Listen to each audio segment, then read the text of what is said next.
Steve and Jill here. Hello. Welcome to the Land Academy Show, entertaining land investment talk. I'm Stephen Jack Butala. And I'm Jill DeWitt. And we are again broadcasting from sunny Southern California. Today, Jill and I talk about the 3 ways to value real estate.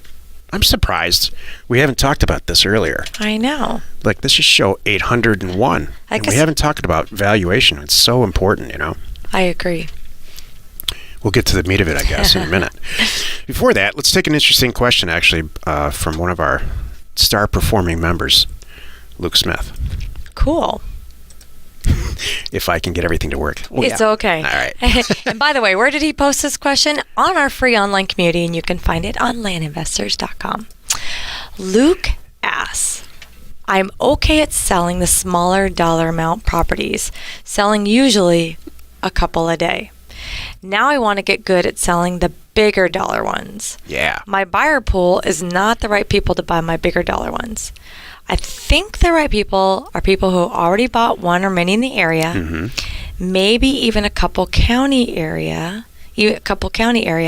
buyers who paid and researched the market before buying in the area already. What he's saying is he's finding buyers who've already gone through the motions of researching the area, so he doesn't have to hard sell them on the area. They're already sold in the area. They just want they bought large acreage over here. Yeah. They bought large acreage and he's over totally here. Right. Exactly. There's a reason he's good at making so much dough. They already know what the area's value is. There might be some developers in that list too. I want to mail them and pitch them. So here's the question. What is the 80-20 or the Pareto principle to hit them? What price? What time limit? What type of properties? What size? The same type recent buyers for lots of money, right? Or are people who paid less more astute shoppers and more willing to jump on a new deal?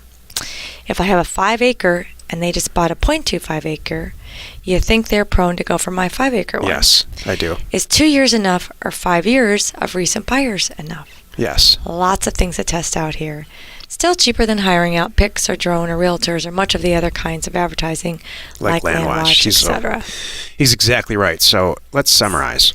What he's asking is it a good idea to market property that you have for sale in a county to other landowners? And the answer is absolutely. Right. So I'm not going to get into the Pareto principle. It's a detailed concept about 80%. What is the concept? 20% of the output, your output should result in 80. Should produce 80% of the results if you're doing it right. Right. So it's another way of saying like work harder, work smarter. It's the 90-10 rule. It's work smarter, not harder. Yes. That's really it. And so I think that's what Luke asking, and I really love that. His question's about really spending a few extra minutes now or time now researching and coming up with a strategic way to target the right potential buyers smart, with these properties. Thank you very smart. Thank you.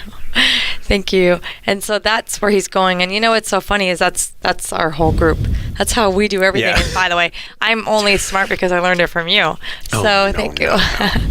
But you should spend the time on the front end. It's like what we do with our data and everything that we do. We spend the time on the front end so the rest of it goes smooth. Yeah. Here's the thing. I think, Luke, and I can speak frankly and freely to you because you're going to do what you want anyway. And because you're already good at this. Right. And, in a lot of ways, I think you're better at marketing than, let's say, we are. Right. Maybe not as good at acquisitions, but we'll talk about that actually at the live event because he's going to be there. So exactly. I think it would be very wise of you to hit them all. I would go into RealQuest. I would draw a circle around the property, a physical circle, and pull the data for because it's so cheap. At least a mile, maybe 4 or 5 miles, and you're going to find out like. For this, we have done this in Santa Barbara County for the Movie Star ranches. We haven't talked about it in a while. You buy a ranch for $700,000 or $800,000 and you sell it for $1 million, and the amount of letters that you have to send out to actually do that, it's child's play for you. Right. You would send out probably 300 letters, and I know you're used to sending out 30,000.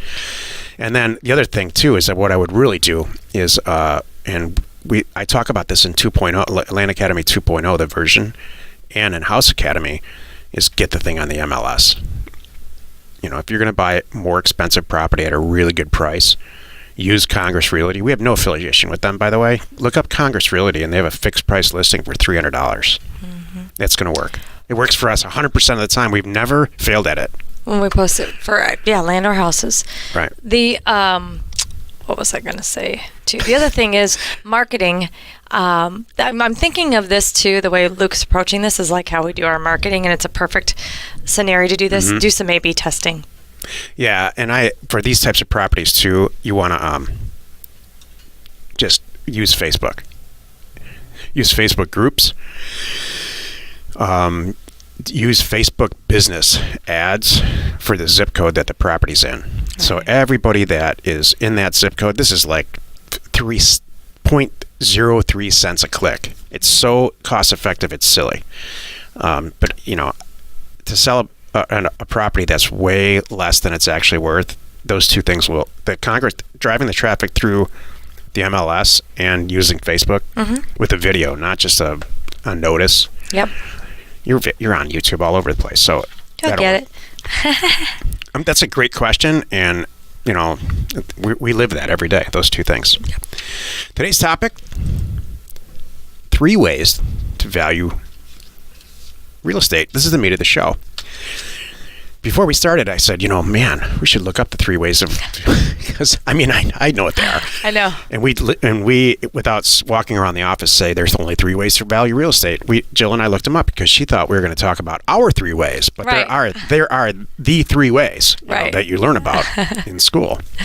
Number 1 is replacement cost.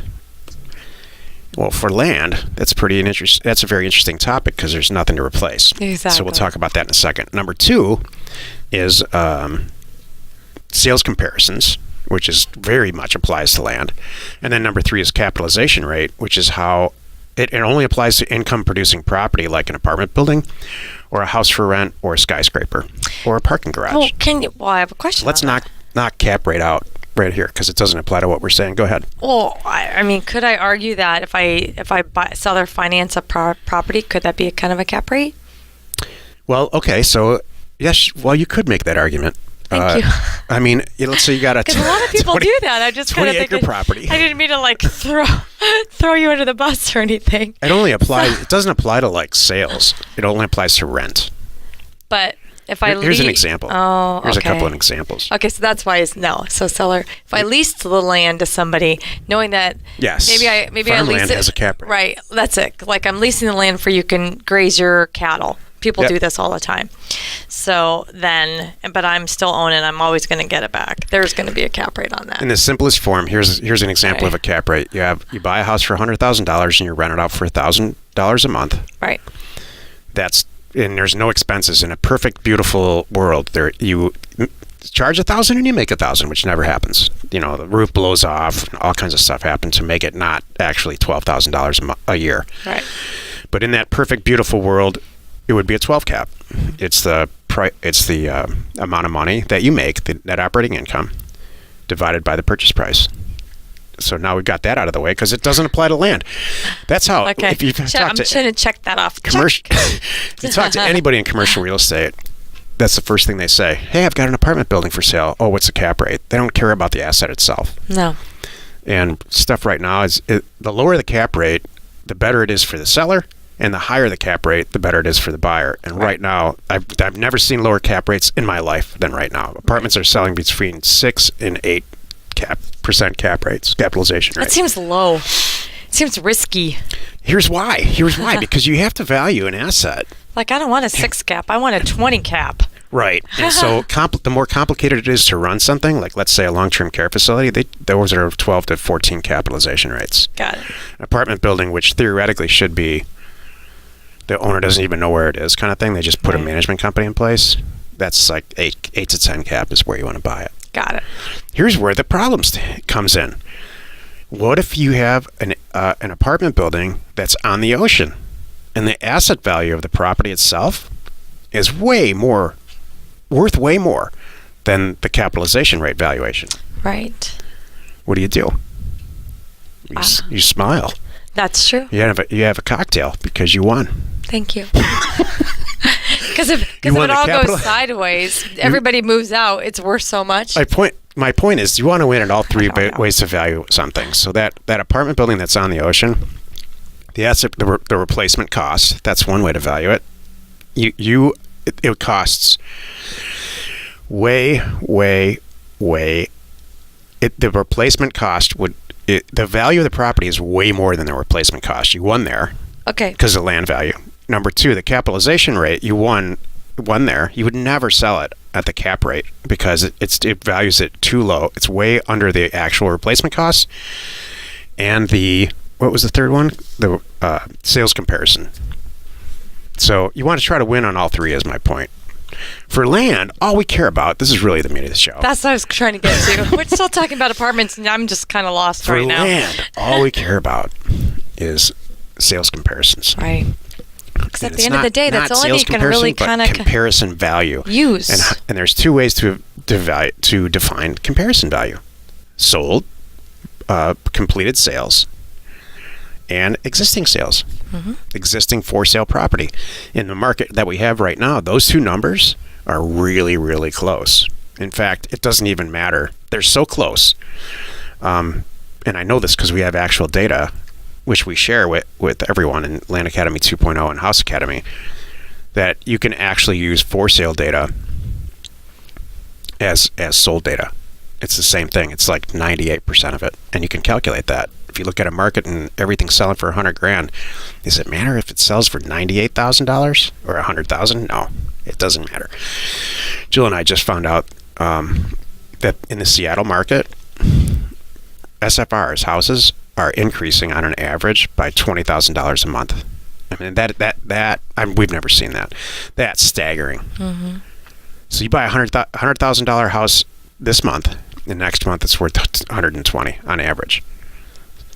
That's just, I truly can't believe that. I hear you. So the whole point of this is there's three ways to value real estate depending on the real estate type, but all we care about in land is comparison value.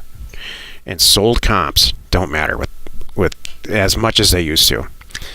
They used to really matter a lot. When I was a kid, it would be, well, you never want to actually look at, like in a market like Detroit is a good example. It's not 98, what's listed is not selling for 98% of what it's listed. It's selling for like 80%.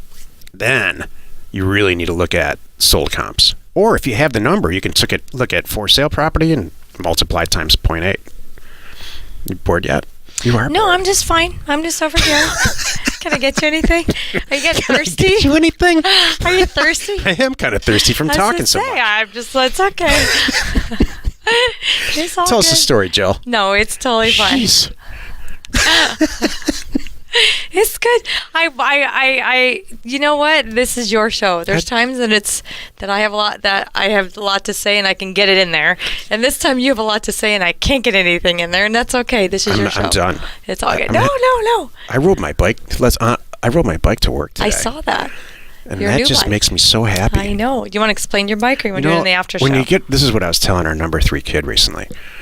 When you get to be older, there's the little things that matter. Like, yeah, I'm way over the fact that we make a lot of money. I'm so far over that, it's silly. And I'm over the fact that a lot of people listen to the show. That's their problem, not mine. But you give me a new bike, and I have a $13 frying pan that I have the best frying pan I've ever had. Yep. In my life right now. And you're happy now. It costs $13, and that I get more joy from that. Is everybody like that, or is it just me? Or is that just weirdo? It's just you. Like, what gives you a tremendous amount of joy? I don't.